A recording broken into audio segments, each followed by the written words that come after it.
Ako po si Tyler. Dati po ang hilig ko talaga ay mga aksyon na palabas.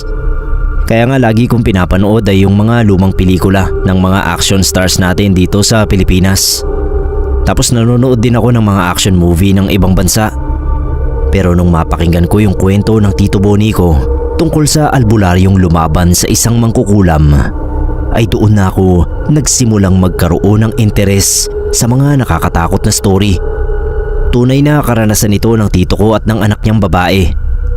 Yung pinsan kong yun, hindi naman kagandahan, pero malakas talaga yung appeal niya.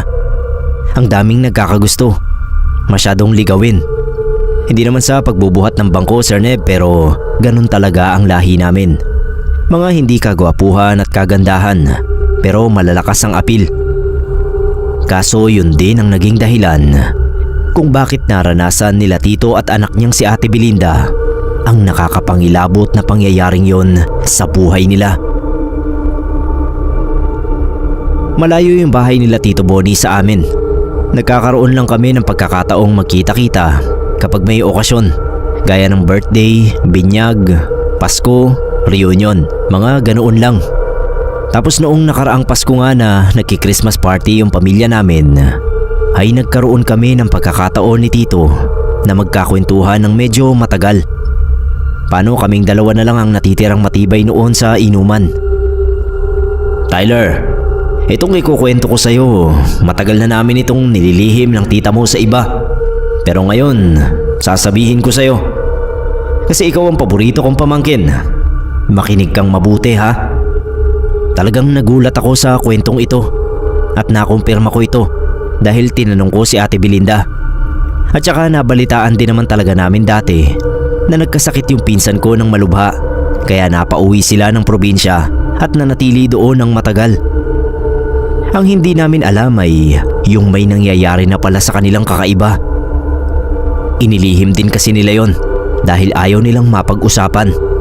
Pero dahil sa lasing na nga noon si Tito Bonnie, kaya naikwento niya sa akin ng buong buo. Mula sa pinagsimulan ng mga pangyayari hanggang sa maresolba nila ang napakalaking problemang yon na tahimik na hinarap ng pamilya nila. Katagalan nga ay nakisali na rin yung isa sa mga tita ko kasi nandoon siya noong mangyari ang mga ito. Dalawa yung anak ni Tito Bonnie, si Ate Belinda na panganay at ang bunso nila na si Chito na 7 taong gulang naman nun. Yung pangalan niya kuha naman sa pangalan ng asawa ni Tito na si Tita China. Taong 1991, maayos ang pamumuhay nila sa Maynila. Sa Tondo sila nakatira pero tahimik ang buhay nila. Nung mag-18 si Ate Belinda, lalo pang dumami yung nagkakagusto sa kanya kasi nagdalaga na talaga siya at lalong lumakas ang appeal.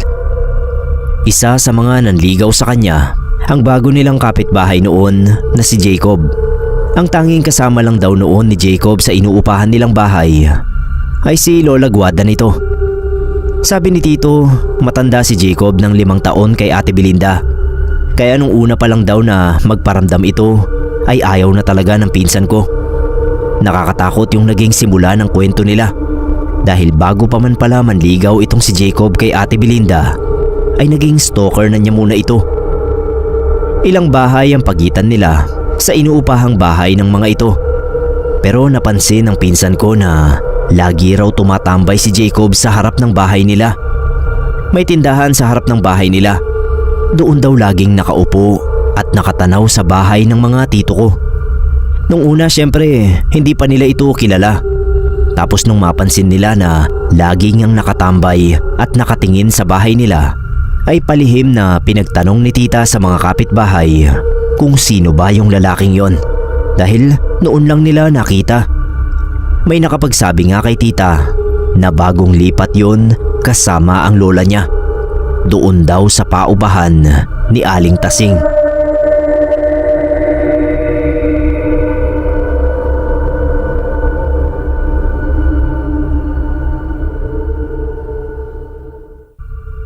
Pumapasok pa noon si Ate Belinda sa eskwela. Second year college yata. Tapos hatid sundo siya palagi ni Tito Bonnie. Kahit ayaw na sana ng pinsan ko ay ganun pa rin ang ginagawa ng tito ko. Dahil gusto raw niya na masiguro naligtas na makakaalis at makakauwi ng bahay ang panganay niya. Lalo pa at gabi na rin ito nakakalabas ng eskwela kapag maraming ginagawa. Alam mo ikaw Belinda, maswerte ka nga at tinahatid sundo kita. Hindi ka na namamasahe at sigurado ka pang ligtas. Ba't ka mahihiya sa mga kaklase mo? Pag ganoon na naglilitanya na si Tito ay hindi na kumikibo si Ate Belinda. Aminado naman kasi siyang tama si Tito. Nahihiya lang talaga siya na dalaga na siya ay hatid sundo pa rin siya ng papa niya. Isang beses daw habang gumagawa ng homework ang pinsan ko sa terrace ay nakita raw ni Tito Bonnie si Jacob na nandoon na naman sa tindahan at tinititigan si Ate Belinda. Ang ginawa raw niya ay pinapasok niya si Ate Belinda sa loob ng bahay nila. Ilang beses pa raw yun na nahuhuli ni Tito Bonnie si Jacob na nakatitig sa pinsan ko. Gusto na nga raw niyang sitahin.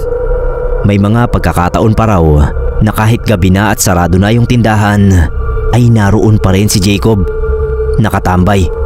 Tapos patingin-tingin pa rin sa bahay nila Tito. Dapat daw ay lalabasin na ni Tito Bonnie. Pinigilan lang siya ni Tita China dahil baka kung ano raw ang magawa niya. Isa pa, hindi nila kilala yung tao. Baka may sayad ito o ano. Mahirap na. Pero nung nagsumbong na si Ate Belinda sa papa niya na nakita niya itong sumusunod sa kanya sa paglalakad, ay sinugod na talaga ni Tito si Jacob doon sa inuupahan nilang bahay. Kaso wala roon si Jacob nung magpunta sila. Yung lola gwada nito ang humarap sa kanila at humingi ng paumanhin sa naging kilos ng apo niyang si Jacob. Mabait naman daw ito at tiniyak din ng matandang babae na walang gagawing masama ang apo niya. Pag uwi nila sa bahay ay hindi pa rin kumbinsido si Tito. Kaya naman halos araw-araw ay pinapaalalahanan niya ang anak tungkol doon sa lalaki. Isang beses na nag-aalmusal sila. Belinda, mag-iingat ka pa rin sa lalaking yon ha? Abay, hindi ko gusto ang hilat siya ng mukha nun. Mukhang may pagnanasa sa'yo. Natawa lang ang pinsan ko at sinabi na wag raw mag-alala ang papa niya dahil nakausap na niya si Jacob nung bumili siya sa tindahan. Humingi raw ito ng tawad sa kanya at humiling pa raw na kung pwede silang maging magkaibigan. Ganon, nagkausap na pala kayo. Ba't hindi mo sinasabi sa amin ng mama mo? Basta, masama ang kutob ko sa lalaking yon. Kaya hanggat maaari ay iwasan mo. Tumango na lang si Ate Belinda. Sabi ni Tito, sanay na yung mga anak niya sa pagiging overprotective niya. Aminado naman siya roon dahil mahal na mahal daw niya yung pamilya niya. Hanggang sa malaman na lang ni Tito mula sa asawa niya na nililigawan na pala ni Jacob si Ate Belinda. Sinabihan agad niya si Tita China na ayaw niya sa lalaking yon para sa anak nila. Ang sabi naman ni Tita, hindi sila ang magpapasya kung sino ang gugustuhin ng anak nila. Si Ate Belinda lang daw ang makapagsasabi.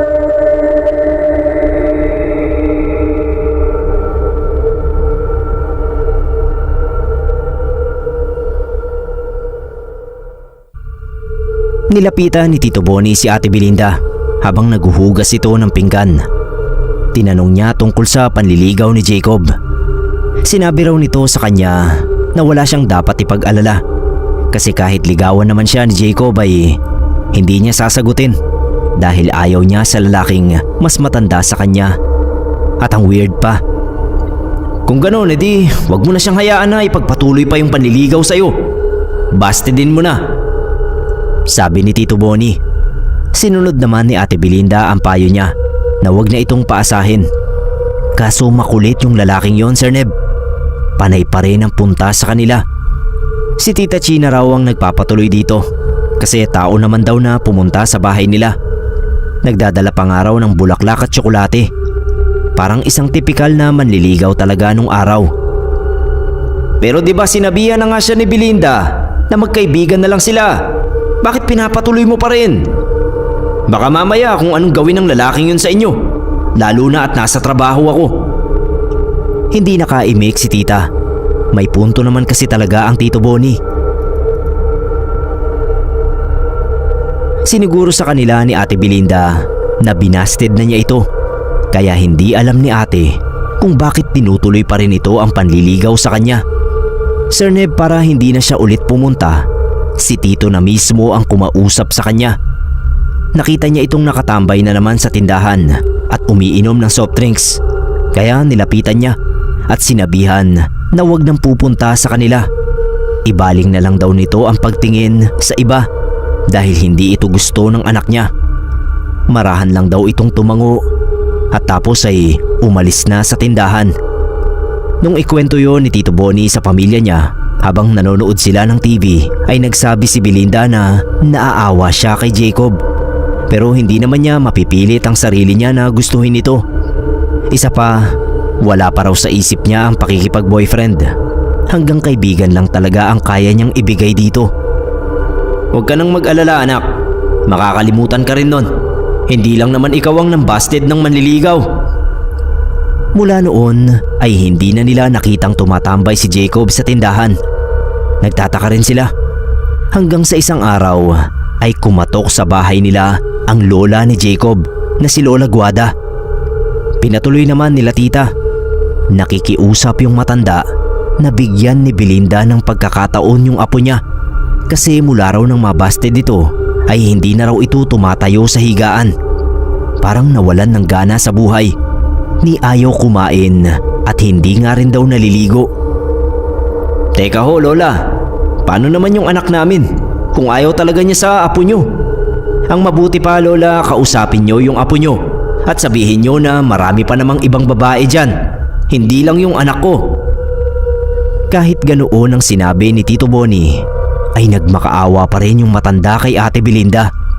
Ang sabi naman ng pinsan ko, kapag pinuntahan niya si Jacob, baka umasa lang ito. Hindi niya yun mapapanindigan. Paano kung sisigla nga ito ngayon, pero kapag inayawan niya uli, babalik na naman ito sa katamlayan.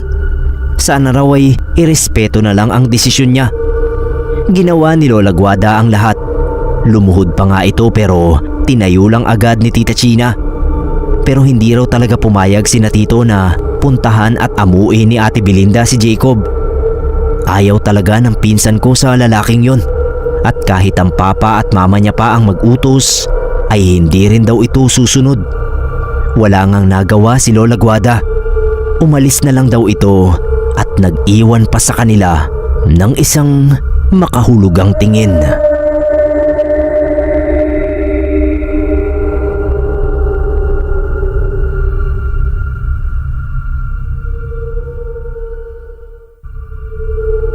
Ang sumunod na nabalitaan nila tungkol kay Jacob ay kinabigla ng pamilya ni Tito Bonnie.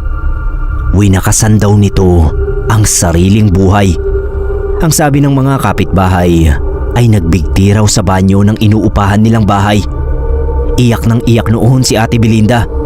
Sabi ni Tito Bonnie ay nakokonsensya raw ito kasi buhay na ang pinag-uusapan nang dahil sa kanya ay isang buhay ang nawala. Anak, wag mong sisihin ang sarili mo. Hindi mo naman kagustuhan ang nangyari.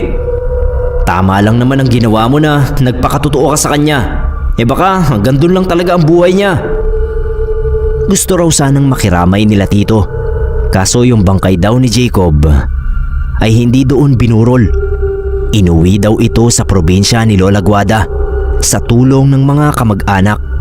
At tapos nun ay wala na silang nabalitaan tungkol dito. Yun na rin daw ang naging simula ng pagiging matamlay ni Ate Belinda. Ang nasa isip nilang mag-asawa ay iniisip pa rin ito yung nangyari kay Jacob. Nawalan nito ng ganang kumain at tinamad na ring maligo. Parang tulad ng nangyari kay Jacob nung mga unang araw mula nang mabasted ito ng pinsan ko. Sir Neb, buti na lang daw at bakasyon na noon kaya walang pasok si Ate Belinda. Pero dati-rati naman kapag ganoong bakasyon ay mas masaya ito at nagtatanong agad kina Tito kung kailan sila magsuswimming. Pero ayun nga, parang wala itong kagana-gana sa kahit na anong bagay at gawain. Wala naman daw itong lagnat, hindi mainit ang katawan. Kinausap itong mabuti ng Tita China. Tinanong kung meron ba itong problema bukod kay Jacob. Umiiling lang si Ate Belinda Tapos pati pakikipag-usap, tamad na tamad din. Kapag nilalapitan ng kapatid na si Chito ay nagagalit daw ito at agad na pinapaalis. Nag-iba raw talaga ang ugali ni Ate Belinda. Naging masungit, mainitin ang ulo at tamad. Naisip nilang ipagamot sa doktor. Ang sabi kasi ng tita baka nagka-problema sa hormones o ano. Gusto nilang makatiyak kung ano ba talaga ang dahilan ng pananamlay at pagbabagong yun sa ugali ng pinsan ko. Pumayag naman siya na magpa-doktor. Kaso sa resulta ng pagpapacheck up nila ay walang makitang dahilan ng doktor ng posibleng pinanggagalingan ng nangyayari kay Ate Belinda. Sinubukan nila sa ibang doktor pero tulad sa nauna ay wala rin itong makitang sanhi ng pinagkakaganoon ng anak nila. Pag uwi nila sa bahay, nakita sila ng kapitbahay nilang si Aling Flora. Inusisa sila nito kung anong nangyayari kay Ate Belinda. Hindi naman nagkaila sina Tito. Sabi ni Aling Flora, bakit daw hindi ipatingin sa albularyo? Wala raw itong tiwala doon sa lola ni Jacob na si Lola Guada. Posible raw itong gumanti dahil sa nangyari sa apo.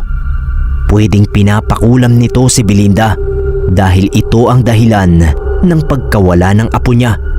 O pwede rin naman na ito mismo ang kumukulam.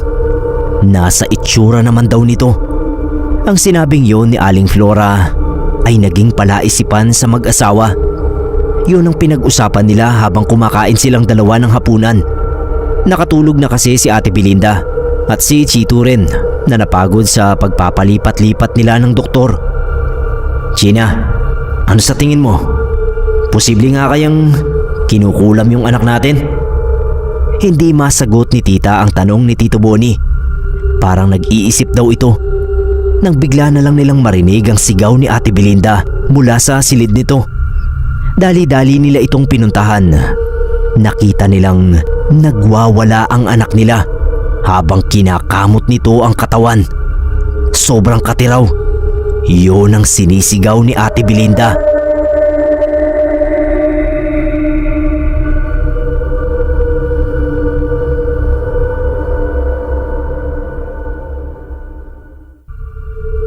Pinigilan nila Tito Boni at Tita China ang dalawang kamay ni Ate Belinda. Kasi wala raw talaga itong tigil sa kakakamot habang sumisigaw na ang kati-kati ng katawan niya. Pero hindi nila mapigilan. Kakaiba yung lakas niya. Hindi pangkaraniwan ang lakas nito na alam nila. Halos mahubaran ng araw sa kakakamot. Nagawa pang ibalya si Tito sa pintuan. Kaya sobrang takot ni Tita. Si Chito nagising na rin. Nagpunta rin sa kwarto ng ate niya. Nung makita niya yung senaryo ay bigla itong nag-iiyak sa takot. Sinubukan pa rin nila Tito na pigilan ang anak niya hanggang sa unti-unti itong kumalma. Niyakap ito ni tita at pinainom nila ng tubig. Awang-awa silang mag-asawa dahil yung katawan ni Ate Belinda ay nagkasugat-sugat na sa sobrang diin ng ginawa niyang pagkakamot. Habang kalmado itong nakahiga ay nagmamadaling ginamot ni tita yung mga naging sugat. Si Tito Boni naman, buo na talaga ang pasya niya. Yung kumpare natin, si paring Elmo, alam ko albularyo yung tsuhin nun. Sasadyain ko mamaya yung bahay nila. Hindi natin pwedeng ipagsawalang bahala yung nangyayari ngayon kay Belinda. Umiiyak na tumango si tita at sinang-ayunan ang nais ni Tito na mapatignan sa albularyo ang anak nila. Ganun na nga ang ginawa ni Tito. Pinuntahan niya yung kumpare niya para magpasama sa tsuhin nitong albularyo. Sir Neb, hindi naman sila nagdalawang salita sa albularyong tsuhin ng kumpare niya. Agad nitong pinuntahan ng pinsan ko. Pagkakita pa lang dito ay napailing na agad ito. At sabi, malakas ang kulam. Pero hindi raw ito yung bigla ang kulam. Sa tingin niya ay mukhang uunti-untiin ang biktima. Gustong pahirapan. Nangilabot yung mag-asawa sa narinig. Tinanong ni Tito kung pwede bang malaman kung sino ang nagpapakulam o kumukulam sa anak niya. Sabi ng albularyo, hindi raw yun basta-basta malalaman Kung mahina ang kulam, kaya raw niyang ibalik yon sa gumawa. Pero hindi niya sigurado kung gaano kalakas ang kakaharapin niya. Kaya susubukan muna niya ang magagawa niya para rito. Pinalabas ng albularyo sila tito at tita para gawin niya ang orasyon na pinaniniwalaan niyang makapagpapagaling sa biktima. Mahigit 1 oras din ang ginawa niyang pag-oorasyon. Nung matapos ay tinawag na nito ang mag-asawa. Aniya, ginamit na niya ang pinakamalakas na orasyong alam niya laban sa mangkukulam. Pero hindi man lang daw niya natinag ang gumagawa ng kulam kay Belinda. Pinakita niya kina tito ang mga bagong sugat ng pinsan ko. Sabi ng albularyo, ang mga sugat na yon ay isang palatandaan na ang mangkukulam na tumatrabaho kay Belinda ay isang sinaunang mangkukulam. Kaya hindi raw pangkaraniwan ang lakas nito. Ang kaluluwa nito ay nakasanla na talaga sa dyablo, kaya't napakahirap kalabanin. Kung itutuloy niya ang panggagamot kay Belinda, ay posible niya yung ikamatay. Sa madaling salita ay hindi kaya ng albularyong yon ang mangkukulam na nagpapahirap kay Ate Belinda. Nabigo sina Tito Boni sa unang albularyo na nilapitan nila, pero hindi sila nawalan ng pag-asa. Huwag kang mag-alala, China. Meron pa namang ibang albularyo. Hindi tayo susuko. Naghanap pa sila ng ibang albularyo na makatutulong sa kanila. Nagtanong si Tita China kay Aling Flora kung meron itong kilala. May tinuro naman sa kanila si Aling Flora. Dati rin daw nakatira sa Tondo, pero lumipat na ng Sampaloc, Manila. Sinamahan niya si Tita papunta doon. Sabi pa nito, yung albularyong yon na si Mang Tomas ang siyang nakapagpagaling noon sa pamangkin niya na sinapian ng mabagsik na duwende. Kahit papano ay nabuhayan ng loob at nagkaroon ng pag-asa ang mag-asawa. Ang kaso, pagdating sa Sampaloc ay hindi na rin pala ito nakatira doon. Lumipat na raw sa Novaliches. Pinagtanong pa nila sa mga kaanak kung saan ang bahay nito sa Novaliches, hanggang sa matuntun na rin nila.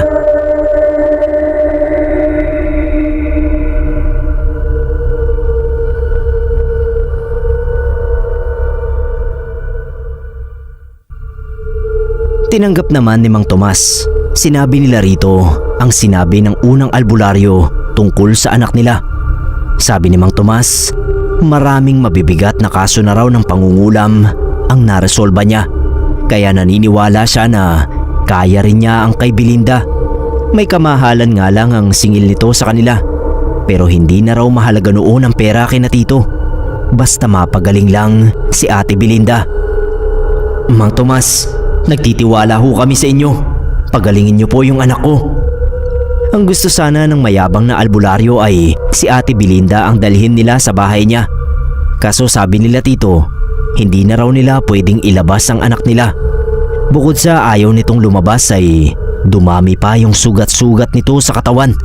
Kaya nakiusap sila na kung pwede ay yung albularyo na lang ang dumayo sa kanila. Pumayag naman ito. Kaso nagpadagdag ng bayad sa kanila. Kahit naiinis silang mag-asawa ay hindi na nila inintindi ang inis nila, dahil ang gusto nga lang nila ay makabalik sa normal si Ate Belinda. Nung ginagamot na ni Mang Tomas ang pinsan ko, ilang beses daw itong sumuka ng itim na likido. Ang sabi ni Mang Tomas, ang ibig sabihin daw nun ay natatalo niya yung mangkukulam. Kaya nilalabas ni Ate Belinda ang pinapasok na kulam sa katawan niya. Halos 1 buong araw ang naging gamutan nila. Tapos ilang beses pang binalikan ni Mang Tomas si Ate Belinda. Mga 7 beses pa yata yun. Bawat balik nito ay panibagong bayad, kaya ang laki ng kinita sa kanila ng albularyong yon. Umasa talaga sina Tito Boni na mapapagaling noon si Ate Belinda. Ang kaso matapos ang mahabang panahon ng paggagamot nito kay ate, ay sa kabiguan din nauwi. Sa tingin nila, mas lalo pang ang lumala ang pinsan ko. Mas dumami raw ang sugat nito. Nung tanungin ni tita ang anak niya kung anong nararamdaman nito, palagi raw nasusuka, nahihilo at kumikirot ang mga sugat niya. Pagkatapos noon ay hindi na raw nagpakita sa kanila yung walang yang albularyo. Wala raw itong naitulong kahit napakalaki ng naibayad nila. Anak, huwag kang mag-alala. Kahit anong mangyari, nandito lang kami ng mama mo. Lalaban tayo. Habang naghahanap ng panibagong albularyo, ay sinubukan din nila Tito na hanapin ang kinaroroonan ni Lola Guada. Gusto nilang humingi ng tawad dito para pagalingin na yung anak nila. Buo yung paniniwala nila na may kinalaman talaga ito sa nangyayari kay Ate Belinda. Dahil ito lang naman daw ang may motibo na gawin yon. Dahil nga sa nangyari sa apo nitong si Jacob. Ang problema ay walang makapagsabi kung saan ang probinsya nito. May nagsabing Samar daw. Nabanggit daw ito ni Jacob minsan sa isang kapitbahay. Pero hindi naman nila alam kung saan sa Samar. Sa laki ba naman ng Samar? Kung ngayon ngang meron ng social media ay mahirap pa rin hanapin ng isang tao. Noon pa kaya na hindi pa ito uso? Ang ikatlong albularyo na tumingin kay Ate Belinda ay isang babaeng albularyo na medyo matanda na rin. Pinakilala naman ito sa kanila ng nanay ng kaibigan ni Ate Belinda. Mabait sana pero habang ginagamot nito si Ate Belinda ay bigla na lang itong hinimatay. Nagkagulo raw sila dahil hindi nila alam ang gagawin sa pagkahimatay nito. Sabi ng alalay nitong matandang babae rin ay noon lang daw ito nangyari sa albularya. Sinugod nila sa ospital dahil nung magising daw ito mula sa pagkakahimatay ay parang nahihirapang huminga. Sumama si Tito Boni at si Tita ang naiwan kay Ate Belinda. Sir Neb, nanlumo si Tito dahil makalipas lang ang wala pang isang oras nila sa ospital ay binawian ng buhay yung albularya. Ayon sa mga doktor, inatake raw ito. Pero ayon naman sa alalay nito, naniniwala siyang hindi ito inatake kundi natalo ito ng kinalabang mangkukulam. Ang mangkukulam na may kagagawan kay Ate Belinda. Malakas daw ito. Nabanggit niya kay Tito Boni na habang nag-oorasyon ng albularya ay lumabas sa bibig nito ng halos pabulong ang mga salitang, "Grabe, napakalakas ng mangkukulam na ito."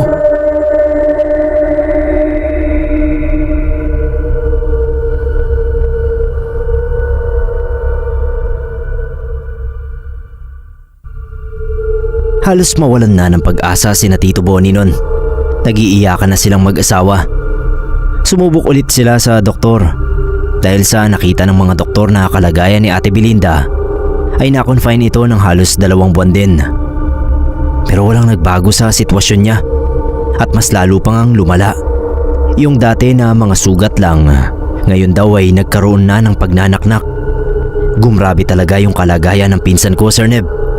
Nagdesisyon silang ilabas na ito sa ospital sa pagpupumilit na rin ni Ate Belinda. "Gina, may malaking kasalanan ba tayong nagawa para tanggapin natin ang parusang ito?" Hinawakan ni Tita ang kamay ni Tito at sabi malalampasan nila ang pagsubok na yon basta magtiwala lang sila sa Panginoon. Habang nag-uusap sila ng masinsinan ay biglang nakatanggap ng tawag si Tito Boni mula sa kapatid niya na nasa probinsya, si Tita Asyang. Bunsong kapatid nila ng papa ko. Siya yung tita na binanggit ko, Sir Neb, na nakisali habang kinukwento ni Tito yung karanasan nilang ito. Kinakamusta sila at sinabihan na umuwi para sa hatian nila ng parte sa bukid na naiwang pamana ng lolo ko. Yung ibang kapatid nila ay nakuha na raw. Yung kay Tito Boni na lang ang hindi pa. Naisip ni Tito na ipagbigay alam kay Tita Asyang ang kinakaharap nilang problema. Pero nakiusap siya rito na huwag sasabihin sa iba pa nilang kamag-anak na nasa iba't ibang lugar at sa mga malalapit nilang kaibigan. Gusto raw nila na tahimik na maresolba ang problemang yon dahil nahihiya rin daw si Belinda. Ayaw nila na malaman ng iba ang kalagayan nila. Nabigla si Tita Asyang sa nalaman niya, pero pumayag ito sa pakiusap ni Tito. May sinabi siya kay Tito Boni na ang kapatid daw sa ama ng lolo pabling nila na si Lolo Sidro ay isang magaling na albularyo. Hindi alam ni Tito kung ilang porsyento pa ng pagtitiwala ang kaya niyang ibigay. Pero sumugal pa rin daw sila dahil wala naman silang mapagpipilian. Pareho silang mag-asawa na nag-leave sa trabaho. Nung una kasi pa-absent-absent lang sila ng salitan. Pero nung nag-decide nga sila na umuwi sa probinsya, ay nag-leave na sila pareho ng tuluyan. Gagamitin na lang nilang panggastos yung magiging parte nila sa bukid. May sasakyan naman sila noon, kaya hindi sila nahirapang magpasalin-salin sa malayong biyahe. Sana totoo ang sinasabi ni Asyang na magaling na albularyo si Lolo Sidro para matapos na yung problemang ito. Pagkarating nila sa probinsya ay inasikaso agad sila ni Tita Asyang. Matandang dalaga yon, Sir Neb, at nag-iisa lang sa bahay niya. Kaya sa bahay na niya pinatuloy yung mag-anak ni Tito. Gulat na gulat ito sa nakitang kalagayan nung pamangkin niya. Pero sabi niya, huwag daw mag-alala si Tito dahil tsak niyang mapapagaling ito ni Lolo Sidro. Yun nga lang, kailangan pa nila itong puntahan sa bundok dahil doon na raw ito namamalagi. Aabutin sila ng isang araw sa pag-akyat ng bundok para sunduin si Lolo Sidro. Sige Asyang, tayong dalawa na lang ang sumundo sa kanya. China, ikaw na munang bahala sa mga anak natin. Bantayan mo silang mabuti ha. Lalong-lalo na si Belinda. Chito, kahit si ate ang matanda sa'yo, ikaw na muna ang magiging kuya. Bantayan mo sina ate at mama. Maliwanag ba? Pagkatapos magbilin sa anak at asawa, ay hindi na nag-aksaya ng oras sina Tito Boni at Tita Asyang. Naghanda na agad sila paakyat sa bundok. Hindi sanay si Tito pero kinaya niya para kay Ate Belinda.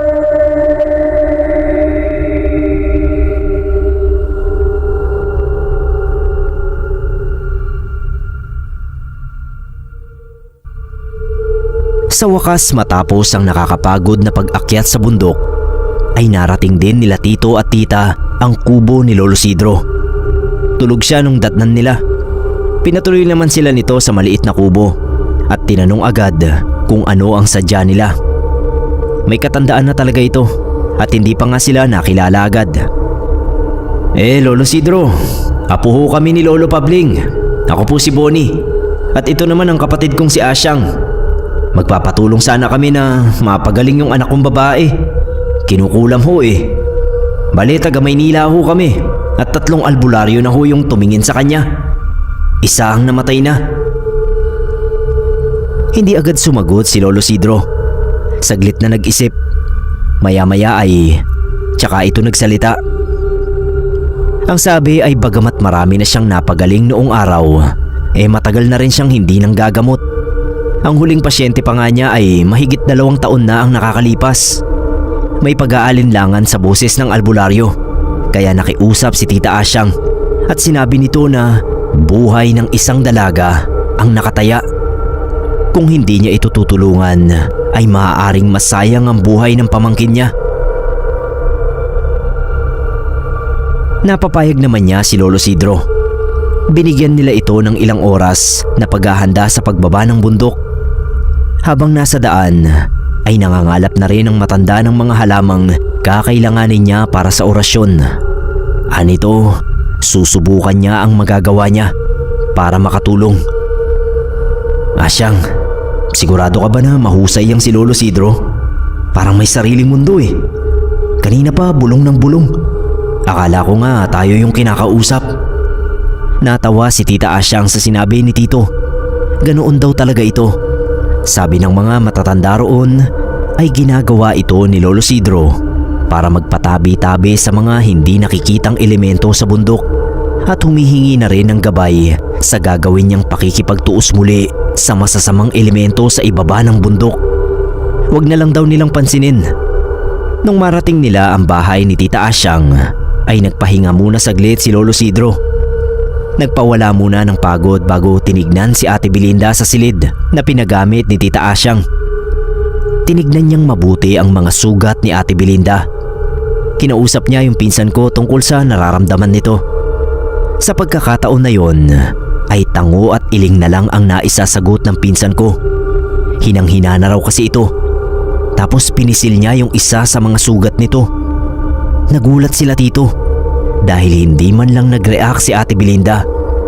Inaasahan nila na masasaktan ito at mapapasigaw pa nga sa sakit. Pero parang hindi man lang nito naramdaman ang ginawa ng albularyo. Teka Lolo Isidro, bakit ganun? Bakit parang manhid na siya? Pinaliwanag ng albularyo na hindi sa lahat ng oras ay magiging manhid ang pakiramdam ni Ate Belinda. Kapag daw ang mangkukulam na naglagay ng kulam sa kanya ay abala sa ibang bagay at hindi nakapokus sa kanya, hindi raw mararamdaman ni Ate Belinda ang sakit ng mga sugat niya. Pero sa oras na ang mangkukulam ay magbigay ulit ng atensyon sa ritual ng pangungulam sa kanya, ay muli nitong mararamdaman kung gaano kasakit ang dulot ng mga sugat na yon. Ibig sabihin, ito ay isang kulam na pangmatagalan. Unti-unti hanggang sa bumigay ang katawan ng biktima. Maigi raw na sa mga oras na yon ay hindi nakatuon ang atensyon ng mangkukulam sa dalaga, nang sa gayon ay maayos niyang magawa ang orasyon na panlaban dito.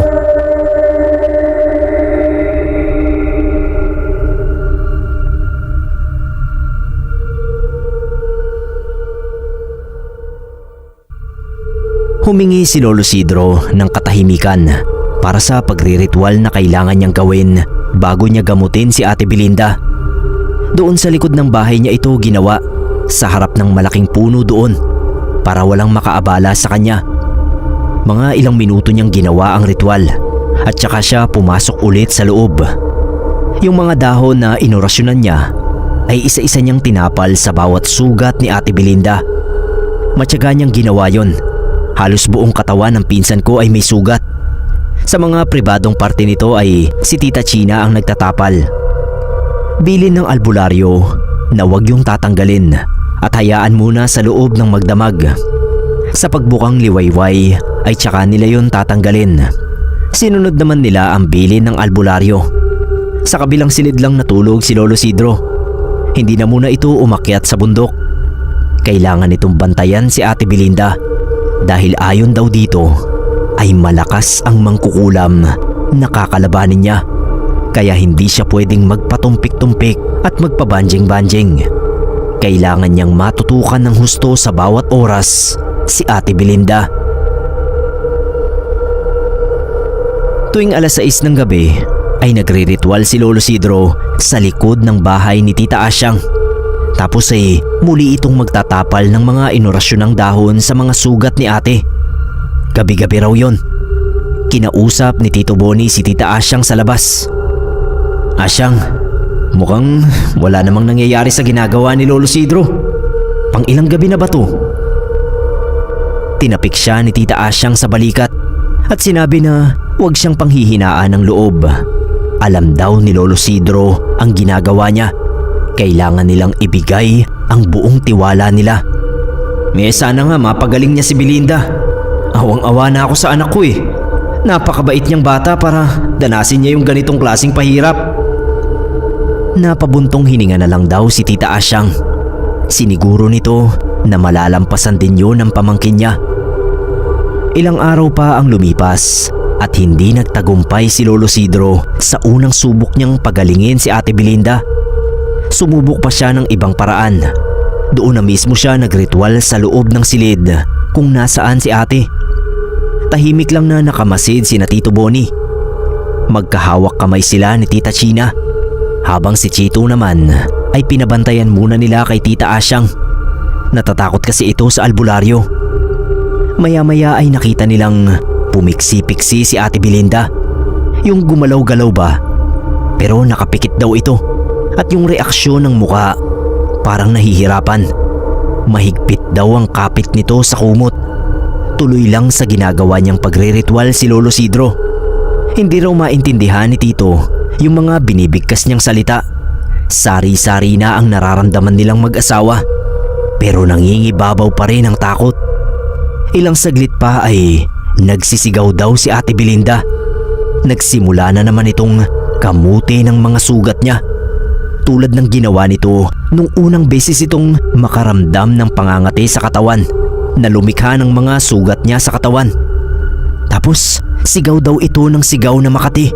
Sobrang kati. Hindi nakatiis si Tito. Nilapitan niya at sinubukang pigilan ng mga kamay nito. Nagalit si Lolo Sidro dahil naabala siya sa ginagawa niyang ritual. Kaya hininto niya yon at pinagalitan si Tito. Hindi raw dapat ito nakikialam. Pasensya na po Lolo. Baka kasi lalong lumala yung mga sugat niya. Ang diin pa naman niyang kumamot. Paliwanag ng albularyo, nilalabanan niya ang mangkukulam sa mga oras na yon. Kaya raw muling sumumpong ng matinding pangangati at pagkirot ang mga sugat ni Ate Belinda ay dahil aktibo ang mangkukulam. Pinatitindi nito ang kinapit na kulam kay Ate Belinda at yun ang sinusubukan niyang labanan sa mga sandaling yon.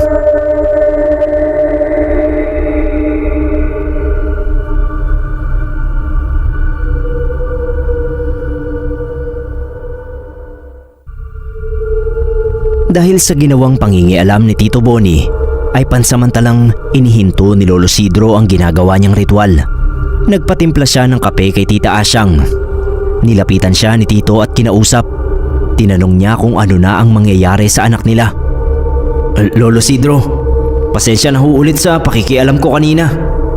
Pero tingin niyo ho ba, malaki kaya yung pag-asa ni Belinda na gumaling? Humigop muna ng mainit na kape yung albularyo bago sinagot ang tanong ni Tito Boni. Anito, marami na siyang nakatunggaling sari-saring nilalang ng dilim. May malalakas, may mahihina, at hindi naman daw sa pagyayabang. Ni minsan ay hindi pa siya nabigo, lalo na nung kabataan niya. Madali lang niyang nagagapi ang mga nilalang na yon. Mapaaswang man ito, mangkukulam, kapre, tikbalang at kung ano-ano pang may malalakas na puwersa. Pero yung isang ito raw na nagpapahirap kay Belinda ay tila may ibang lakas na pinagkukuhanan. Kakaiba ang taglay niyang kapangyarihang itim. Kaya hindi niya masiguro kung magagapi niya. Pero hanggat kaya niya ay lalabanan daw niya ito. Gagawin niya ang lahat ng nalalaman niyang paraan para sa kaligtasan ni Ate Belinda. Nagpasalamat si Tito Boni. Pinaalala lang sa kanya ng albularyo na sa susunod ay iwasan nito ang makialam dahil ang ritual o orasyon na magambala lang ng konti ay hindi na magiging epektibo. Ito ay nangangailangan ng buong konsentrasyon. Kahit ano pa ang makita, kahit ano pa ang mangyari. Maihahalin tulad ito sa isang pare na nagpapalayas ng dyablo sa katawan ng taong sinaniban.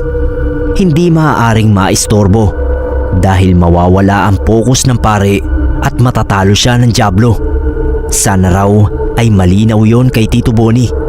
Tumango naman agad ang tito ko at nangako na hindi na yon mauulit.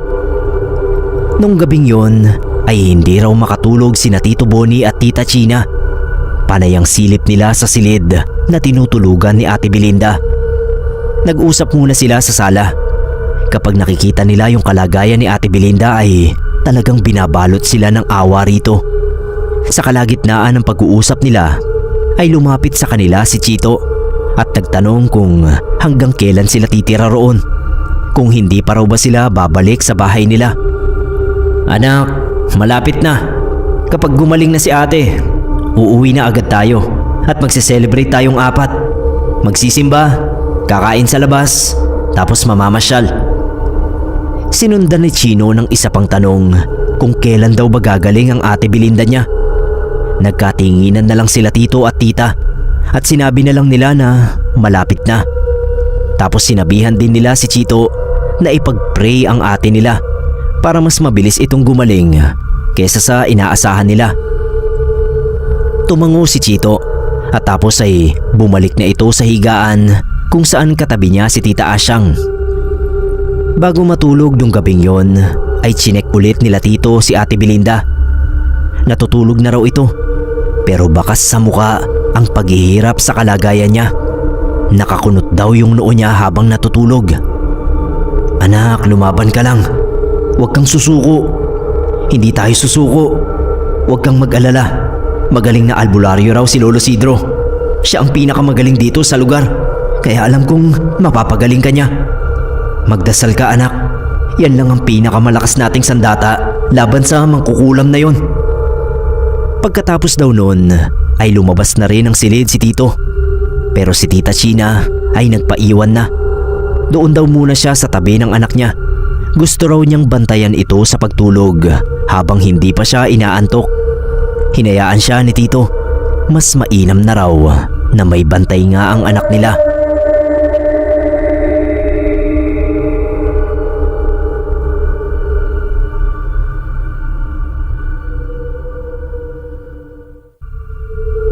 Muling nag-ipon ng lakas si Lolo Sidro para sa susunod niyang panggagamot kay Ate Belinda.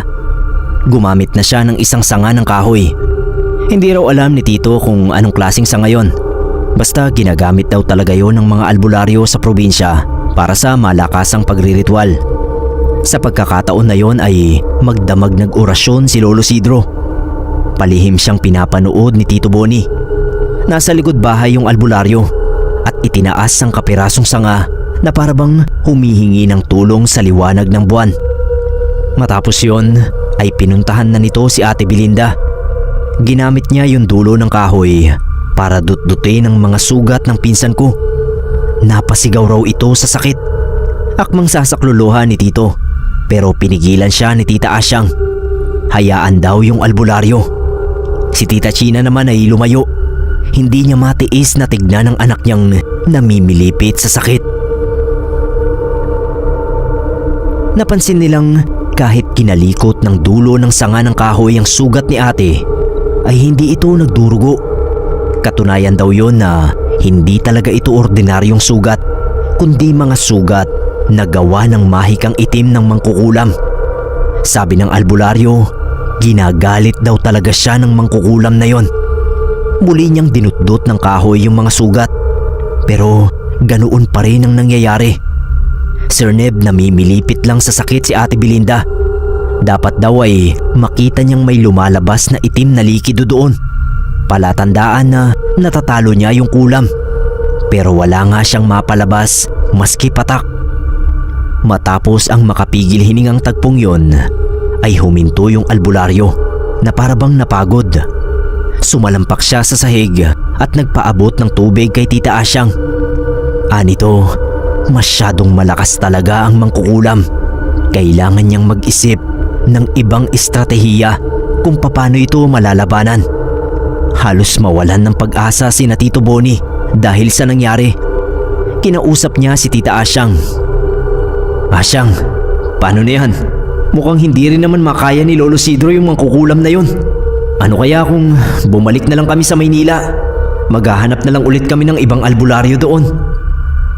Sinabi ni Tita Asyang na kumalma muna si Tito at mag-isip ng mabuti dahil baka mas mahirapan daw silang maghanap ng albularyo sa Maynila. Hindi pa naman daw sumusuko si Lolo Sidro, kaya bigyan muna nila ito ng pagkakataon.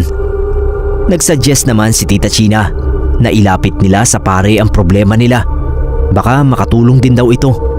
Baka pare ang kailangan ni Ate Belinda at hindi albularyo. Hindi naman kumontra sina Tito Boni at Tita Asyang sa gusto ni Tita China. Pero pinaalala ni Tito na 4 na albularyo na ang tumingin kay Ate Belinda at iisa ang sinasabi ng mga ito. Malakas ang mangkukulam na may kagagawan ng nangyayari sa pinsan ko. Pero iginiit pa rin ni Tita China na kakausap siya ng pare. Si Lolo Sidro naman ay nagpaalam na pansamantalang aakyat sa bundok. Meron daw siyang kailangang gawin. Hintayin lang daw nila ang pagbabalik niya. Nung araw na yon nang makaalis si Lolo Sidro, ay nagwala si Tito sa sobrang bigat na nararamdaman niya. Nagalit siya sa pag-alis ni Lolo Sidro. Wala rin naman palang kwenta yung albularyo na yan. Iiwan din tayo sa gitna. Hindi niya sinabi kung kailan siya babalik. Ano pang mas mahalaga ang gagawin niya sa bundok kesa sa paggaling ng pasyente niya? Umiiyak na pinakalma siya ni Tita China. Ani Tita Asyang, sinabi naman daw ni Lolo Sidro na hintayin siya kaya maghihintay sila. Hintayin? Hanggang kailan? Tingnan mo nga si Belinda. Butot balat na yung anak namin. Kakayanin pa ba niyang maghintay? Pinagsisipa ni Tito ang mga upuan at sinuntok ang pader. Kaya nagkasugat-sugat din yung kamao niya. Pero hindi niya alintana ang sakit nun dahil punong-puno siya ng galit. Kinakain siya ng depresyon sa sitwasyon ni Ate Belinda. Kundi pa siya nilapitan ni Chito at yumakap sa kanya ay hindi pa siya kakalma.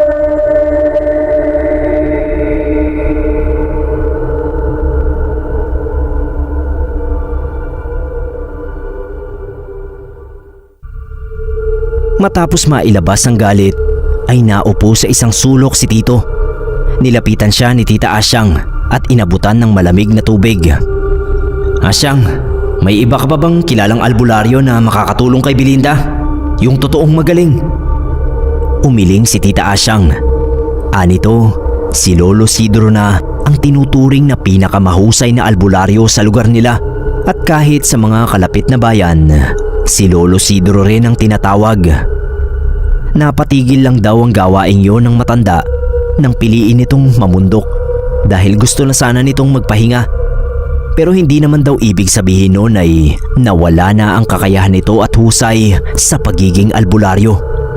Sa tingin nga niya ay hindi nito totoong tinalikuran ang pagiging isang albularyo, kundi nagpapalakas lang ito ng kapangyarihan sa bundok at pinipili na lang ang kakalabanin niya. Hindi kumbinsido si Tito Boni sa sinabi ni Tita Asyang.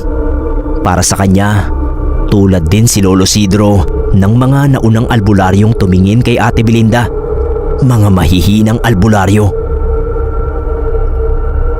Nagsabi naman si Tita Asyang kay Tito na huwag nitong maliitin ang kakayahan ng mga albularyo. Ibinubuwis din nila ang buhay nila sa tuwing may kakalabanin silang mga nilalang ng dilim. Tulad daw ang babaeng albularyo na ikinwento ni Tito, namatay ito dahil sa panggagamot kay Belinda. Kahit daw hindi nito nagapi ang mangkukulam ay malaking utang na loob pa rin ang dapat tanawin nila Tito sa albularyang yon dahil napahamak ang sariling buhay niya. Hindi na kumibo si Tito Boni. Litong-lito na raw kasi siya ng mga sandaling yon. Gulong-gulo ang isip niya sa problemang kinakaharap nila. Si Tita China naman ay hindi nila napigilan sa pagpunta nito sa pare. Nagtungo ito sa simbahan at kinausap ang naka-assign na pari doon. Nagawa naman niyang isama ang pare sa bahay ni Tita Asyang. Binigyan nila ng pagkakataon yung pare na kausapin si Belinda. Matapos yun ay muling kinausap ni Father si Tita China. Hindi raw alam ni Tito kung ano ang pinag-usapan ng mga ito. Basta sa madaling salita, ay wala rin daw nagawa ang alagad ng simbahan sa kalagayan ni Ate Belinda. Ang natatandaan lang daw niya na sinabi ni Tita China na sinabi ng pare ay wala raw imposible sa Diyos, basta manalig lang sila. China, kung sundan ko na kaya si Lolo Sidro sa bundok, ano sa palagay mo? Tanong ni Tito Boni. Hindi makasagot si Tita China. Maya-maya ay sinabi niya kay Tito na tsak na may ginagawa si Lolo Sidro sa bundok para kay Belinda. Baka naghahanda ito ng mas mabigat na ritual. Kung pupuntahan daw ni Tito Boni sa bundok, baka maabala na naman yun. Kung sinabi nito na hintayin ang pagbabalik niya, yun na lang daw ang gagawin nila. Hindi na kasi ako mapakali eh. Tuwing titignan ko yung panganay natin, parang gusto ko na lang mamatay. Ilang araw pang naghintay sina Tito Boni. Hindi talaga siya mapalagay. Gustong-gusto na niyang sunduin si Lolo Sidro. Panay lang ang pigil nila tita. Hanggang sa nagpasya na lang sila na babalik na sila sa Maynila. Baka mas may pag-asa pa raw na gumaling doon si Ate Belinda kaysa sa liblib na lugar na yon. Nasa ganoon silang pag-uusap nang biglang dumating si Lolo Sidro. May bitbit itong sako. Naglalaman daw yon ng mga sinunog na kahoy. Ani Lolo Sidro, lalabanan daw niya ng patas ang mangkukulam. Kung gumagamit ito ng kapangyarihang itim, yun na rin daw ang gagamitin niya. Kapangyarihang itim ng mangkukulam laban sa kapangyarihang itim ng isang albularyo.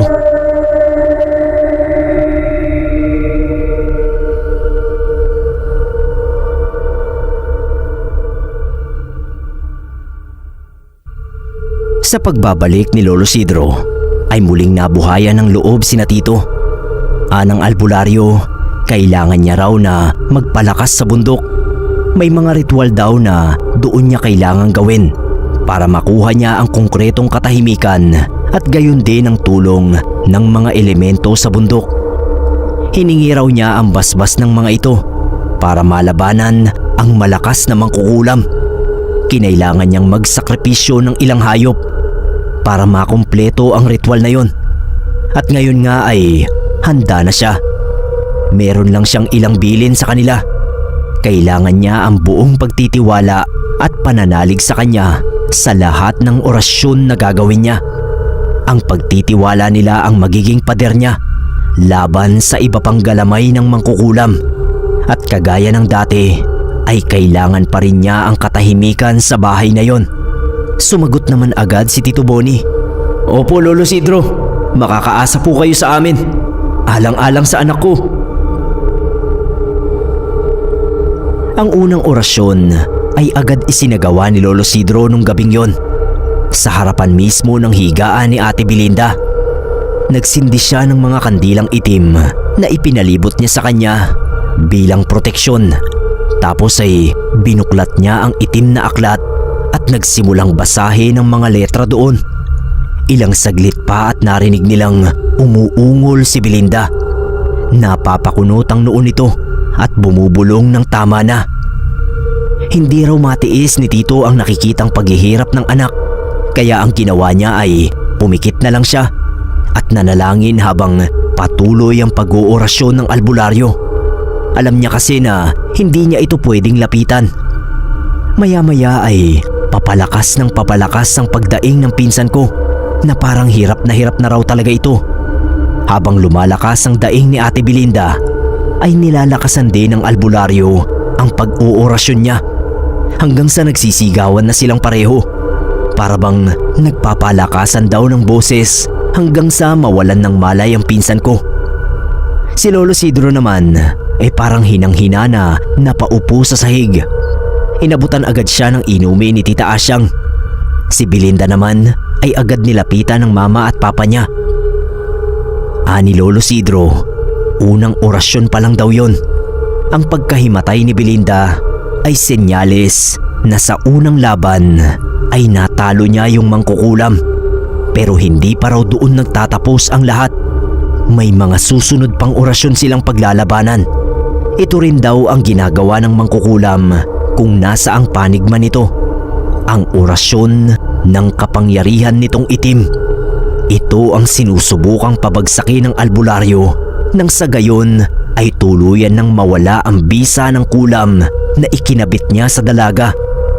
Salamat Lolo Isidro. Nagkaroon kami ng pag-asa. Mga ilang orasyon pa po ang kailangan yung paglabanan. Hindi yun masagot ng albularyo dahil nakadepende yun sa lakas nila ng kalaban niyang mangkukulam. Kung sino ang unang bibitaw sa kanila, yun ang talo. Kada talo sa bawat orasyon ay nangangahulugan ng kabawasan sa kapangyarihan nito. Sa ngayon ay alam niyang nabawasan na niya ang kapangyarihan nitong itim at sisikapin niyang magawa ulit yun sa susunod nilang pagtatapat. Wala raw dapat ipag-alala sina Tito dahil sisikapin niyang magapi ang mangkukulam sa bawat laban nila. Basta panatilihin lang nila ang kooperasyon nila sa kanya.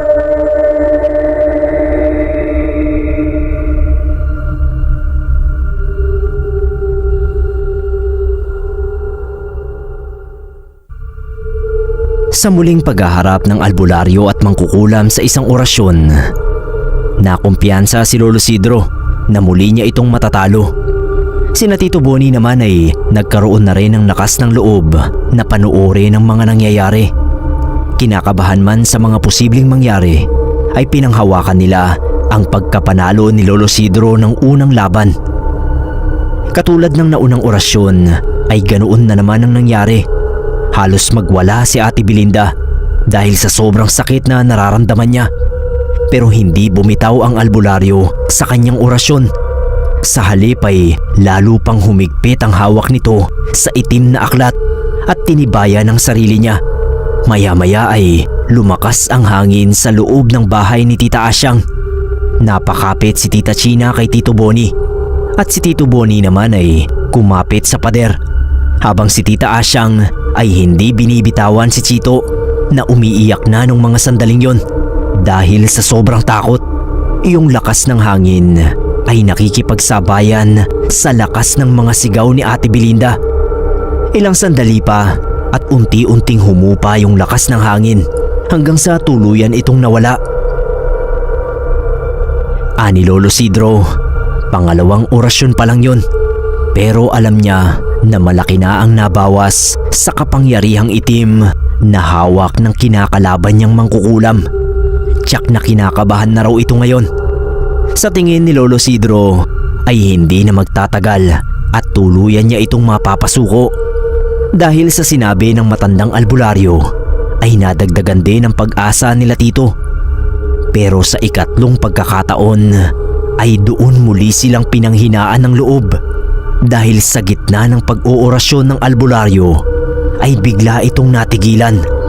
Napahawak sa dibdib na parabang naninikip ang dibdib niya. Tapos ay lumipat ang mga kamay niya sa leeg na parabang may sumasakal sa kanya. Nakita nilang nabitawan niya yung itim na aklat. Mukhang hindi na talaga ito makahinga. Dali-daling kumuha ng tubig si Tita Asyang para iabot sana dito. Pero umiling yung albularyo. Sa halip ay pilit niyang isinenyas sa kanila na damputin ang aklat na itim. Nung una ay hindi maintindihan nila Tito ang sinesenyas nito dahil hindi nga makapagsalita. Pero nung makita ni Tito na tinuturo ng naninigas niyang daliri yung nabitawan niyang aklat at doon din ito nakatingin, ay naisip na ni Tito na damputin ito at ilapit sa mukha ni Lolo Sidro para mabasa nito yung mga nakasulat doon.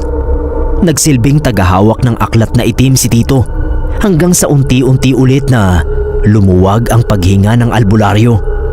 Binitawan na nito yung leeg at kinuha na nito yung itim na aklat kay Tito. Sabay ihip nito sa sindi ng mga kandila. Ayon kay Lolo Sidro, sa pagkakataong yon ay nakapuntos ang kalabang mangkukulam.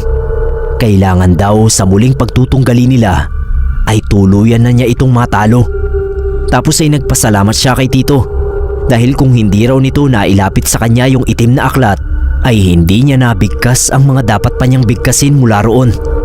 Tiyak na mapuputol ang paghinga niya at pare-pareho silang tuluyan na mawawalan ng pag-asa. Dahil daw sa pinakitang lakas ng loob ni Tito, kaya sinabihan siya ni Lolo Sidro na magiging alalay nito sa susunod na orasyon. Alam ng albularyo na susubukan ulit gawin ng mangkukulam ang ginawa nito kanina, pero hindi na raw yun dapat maulit. Huwag po kayong mag-alala, Lolo Sidro. Kung kailangan niyo po ako, nandito lang ako sa tabi niyo. Nilapitan naman ni Tita China si Ate Belinda at hinaplos-haplos ang buhok nito. Kahit nakapikit ito ay kinausap pa rin niya. Sabi ni Tita sa anak, konting tiis na lang daw at matatapos na rin ang paghihirap nito. Magtiwala lang daw sila kay Lolo Sidro. Habang kinakausap ni Tita si Ate Belinda, napansin ni Tito na parabang nababawasan na yung mga sugat niya. China, Lolo Sidro, tingnan niyo po, parang nababawasan na yung mga sugat niya, di ba? Tumango-tango yung albularyo at sinabing magandang senyales ito. Mukhang napahina na talaga nila ang kapangyarihang itim ng mangkukulam na yon. Pero hindi sila dapat makampante. Kailangan maging higit siyang handa para sa susunod nilang paghaharap.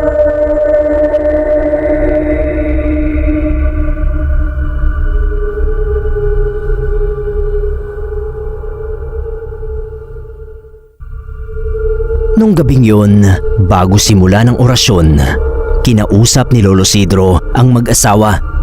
Anito, posibleng yun na ang huling paglalaban nila ng mangkukulam sa pamamagitan ng orasyon. Ilalabas na niya ang huling alas niya sa laban na to. Kahit kapangyarihang itim din ang ginagamit niya, sinabi ng albularyo na kailangan niya ang pananalig ng mag-asawa. Isa pang paalala ng albularyo, anumang kakatwa ang masaksihan nila ay wag na wag daw silang magpapanik at panatilihin lamang ang katatagan ng bawat isa. Lagi nilang iisipin na buhay ng anak nila at buhay niya rin mismo ang nakataya sa mga sandali ng pagtutuos na yon. Matapos silang kausapin ay naghanda na si Lolo Isidro para sa huli nilang pagtatapat. Wawakasan na raw niya doon ang pakikipagtunggali sa mangkukulam na yon. Taliwas sa nakita na nilang paghahanda ng albularyo, hindi ito naupo sa harap ni Ate Belinda at nagsindi ng maraming kandila palibot sa kanya. Sa halip ay isang kandilang itim lang ang sinindihan niya sa paanan ng higaan ng pinsan ko. Tapos ay inalis niya ang lahat ng nakaharang sa pader. Gamit ang mga piraso ng uling ay sinulat niya mismo sa pader ang orasyon na kailangan niyang bigkasin. Marami siyang uling na ginamit. Paulit-ulit niyang pinatungan ang sulat niya. Sa pagkakataong yun ay hindi rin ito hinawakan ng itim na aklat. Pinahawakan lang daw niya yon kay Tito at sinabing huwag bibitawan at panatilihin lamang yon na nakasara. Ilang saglit pa at nagsimula na ulit mag-orasyon si Lolo Isidro. Sir Neb, si Ate Belinda ng mga sandaling yun daw ay nanginginig ang katawan na parang giniginaw, pero wala naman silang magawa dahil bawal yung lapitan. Isa yon sa mga bilin ng albularyo. Huwag lalapitan at pakikialaman si Ate Belinda. Maya-maya pa ay nanlaki ang mga mata nila at nangilabot sa sumunod na eksena. Dahil sa pader ay unti-unting nagkaroon ng maliit na bilog, para bang isang portal, doon mismo sa sinulatan ni Lolo Isidro. Tapos ay bigla na lang pinasok ng albularyo yung kamay niya sa loob nun, na para bang may dinudukot dito na mabigat na bagay. Nang mahila na niya ito, ay hindi na lang si Ate Belinda ang sumisigaw, kundi lahat sila na nakasaksi nun ay napasigaw sa sobrang takot. Dahil ang nahila ni Lolo Isidro ay malaking parte ng muka at makapal na hibla ng buhok ng isang matandang babae. Sir Neb, muntik na nga raw himatayin si Tita China. Buti na lang at naalalayan nito ni Tita Asyang. Si Chito naman ay nagtatakbo sa labas sa sobrang takot. Sinundan na lang ni Tita Asyang. Si Tito Boni, sa kabila ng pangingilabot sa nakita, ay nanatili sa tabi ni Lolo Isidro. Pilit pa raw hinihila ng albularyo yung ulo, pero nanlalaban yung mangkukulam. Nakagawa pa ito ng paraan na makaiwas hanggang sa mabitawan ito ng albularyo at unti-unting magsara yung portal. Pero hindi pa raw doon natapos ang pagbigkas ni Lolo Isidro ng orasyon. Nagpatuloy pa raw ito ng ilang minuto bago tuluyang tinigil at saka hinihingal at hinang-hinang naupo sa gilid ng kama. Lolo Isidro, ano pong nangyayari? Ngumiti ang albularyo sa tanong ni Tito Boni at sinabi na wala na raw. Tapos na. Hindi man daw niya napatay ang mangkukulam, ay sigurado namang na-trauma ito sa nangyari. Ngayong naipakita na niya rito ang kakayahan niya bilang isang malakas na albularyo. Hindi na raw ito muling kakasa sa kanya at nasisiguro rin niya na gagaling na si Ate Belinda. Naiyak talaga si Tito sa tuwa. Silang dalawa ni Tita China, nag-iyakan sila at nagyakap. Sobrang pasasalamat nila kay Lolo Isidro at humingi rin ng tawad dito dahil pinagdudahan daw niya yung kakayahan nito nung una. Wala na raw yun, sabi ni Lolo Isidro. Kung minsan ganun daw talaga kapag nawawalan ng pag-asa, nawawalan din ng tiwala. Pero ang mahalaga raw ay nagtagumpay sila. Kinabukasan din ay nagpaalam na si Lolo Isidro na babalik na sa bundok. Kakailanganin daw niya ng mahabang pahinga dahil pakiramdam niya ay naubos ang lakas niya sa lakas din ng mangkukulam na nakatunggali niya.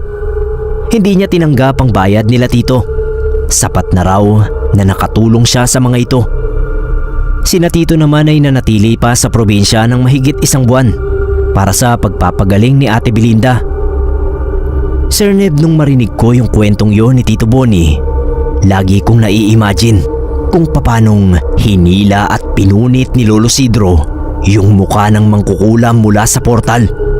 Natanong ko si Tito kung mukha ba ni Lola Guada ang nakita niya. Hindi niya raw sigurado dahil madilim ang tingin niya. Basta ang sigurado niya ay mukha yun at buhok ng isang matandang babae. Nakakadiri daw at nakakapangilabot dahil nabalatan ng buhay yung kung sino man na hinila ni Lolo Sidro. Binaon na lang daw nila sa lupa yung punit na mukha at buhok. Talagang nakakadiri daw. Sa ngayon daw ay wala na si Lolo Sidro, Sir Neb. Ilang beses pa raw nilang dinalaw si Lolo Sidro sa bundok kasi ang laki daw ng utang na loob nila dun. Pinipilit nga rin nila na sumama siya sa Maynila para sila na yung mag-alaga sa kanya.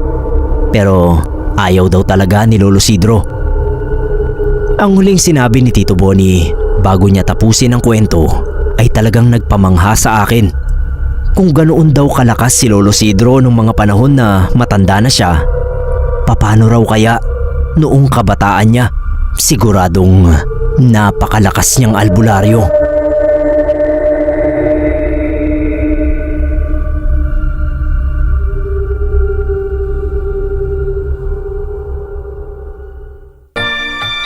Mga kapasta, ini-invite ko po kayo na mag-subscribe sa side channel ko na Ambar Horror Stories.